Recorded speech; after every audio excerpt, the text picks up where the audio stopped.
Hey guys, what is up? This is Matthew Davis, me once again. Welcome back to another movie review, aka After I Saw This time is going to be on Spider-Man Across the Spiderverse.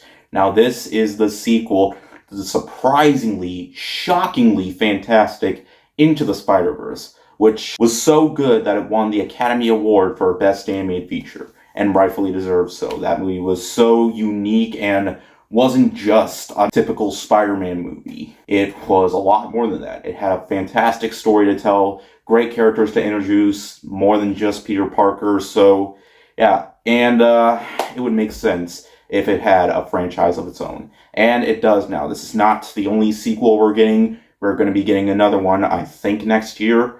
But anyways, Across the Spider-Verse, we see the return of Miles Morales and Gwen Stacy as they reunite, and they have a journey through the Spider-Verse, and there's a lot more spider people out there. In the last movie, we just saw 6. This one, we see 2,000. That's exaggerated, but there's quite a bit.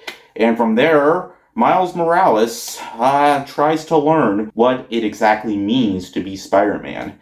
As stuff goes on throughout his hometown, he has a bit of family drama, but he does manage to do a lot of stuff involving him being Spider-Man. Now, when it comes to this sequel, I was really anticipating it because why wouldn't I? It's a sequel to one of the best animated films of the last decade. So, how does this hold up? Is it as good? Is it better? Well, I can definitely say this. It's one of the best animated movie sequels ever. Sony has really proved that they can take, a beloved comic book character and give him his own animated franchise, more kid-friendly, but still feels a lot more like adult themed than kid-friendly. Because while, yes, both movies are PG rated, but honestly, they could have been this close to giving PG-13 ratings. Now, I'm going to try my best not to spoil anything here, at least not big parts of the story, because, well, yes, we all knew that the movie was going to end on a conclusion. The kids probably don't know that because they're probably not going to even care, but they might care about what happens at the end. They're probably just going to be like, what happened? What was that?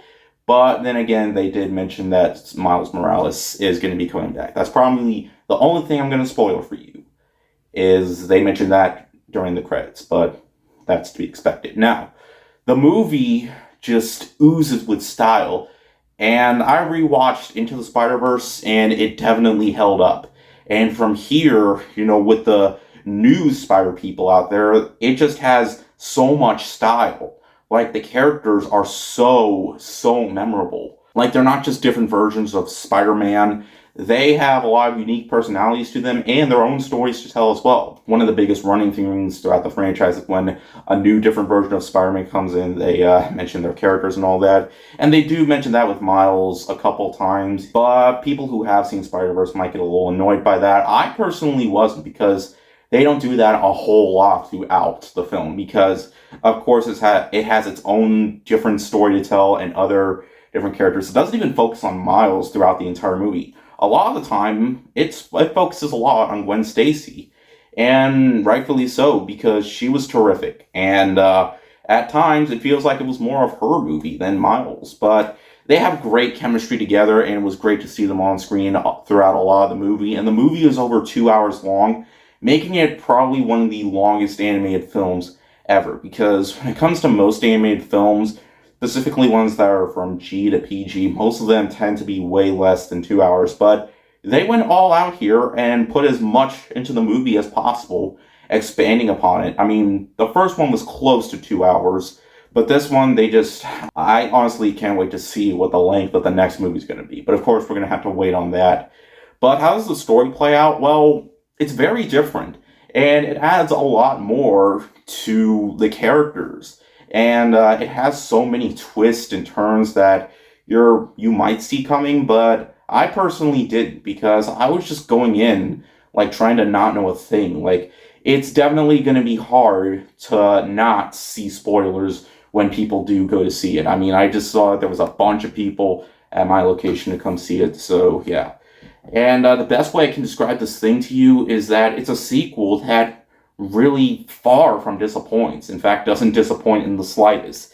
It manages to have that type of style and fun. And the pacing is something I almost forgot to mention. The pacing, too. It is quick.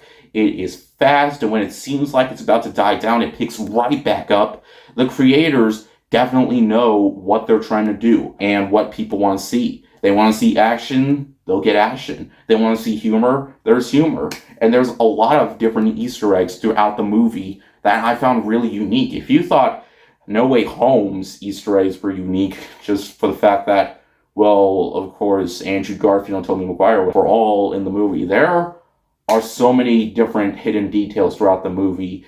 Like, there was one that I noticed instantly, and I was all like, wow, oh, I see what you did there. That was genius. There are times where Easter eggs aren't just thrown at your face, but actually do feel like they have a purpose, because this is a multiverse movie, and obviously not every single thing is in the same universe, because it's not. It's a multiverse movie, and it's a multiverse movie that works in the best possible way. I don't really want to go any further because I might accidentally, spill something out and just spill the beans for you guys, but it does end on a crazy conclusion that really has me, really, like, it's definitely going to be on my mind for a while, and I feel like once that third movie comes, then it's going to be all the more worth it. I mean, with Infinity War, that ended on a crazy cliffhanger, and a year later we got Endgame, and I thought that had a great conclusion, but that's not the end of it. I mean, the MCU is still going on, but let's just forget about the MCU for a second and just talk about this. This isn't starting like a brand new cinematic universe. This is its own thing. And in the end, guys, across the Spider-Verse, I was honestly kind of a little nervous because having this being a franchise now, I was all like, please don't go downhill from here. But nope. It doesn't do anything to go down that hill. In fact, it does so much to put it all the way back up and keep going and going up across that hill until it reaches the very top. And they might do that with the third one, but as it stands right now, this is a fantastic sequel that has so much going for it, for its new characters, its returning characters, its new bits of humor, and new hidden details that are easy to miss. But this is a movie that I'm going to rewatch as much as Into the Spider-Verse. And this truly proves to be Sony's best animated movie franchise yet. I am super excited for the third movie, and as it stands right now, Across the Spider-Verse is truly a sequel worth watching. Just like how, Toy Story was so great, and the second movie was also great. And I feel the same way here. And it just has me super hyped for that conclusion when it comes out. But as it stands now, this is a movie that is definitely going to stick with me. It's stuck with me long after the credits rolled, and it's going to stick with me just as much as the first one did.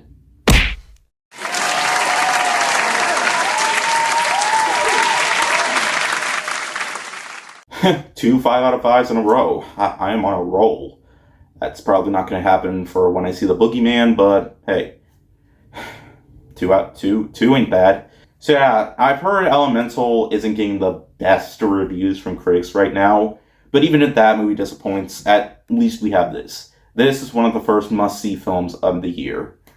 So yeah, anyways, thank you guys so much for watching.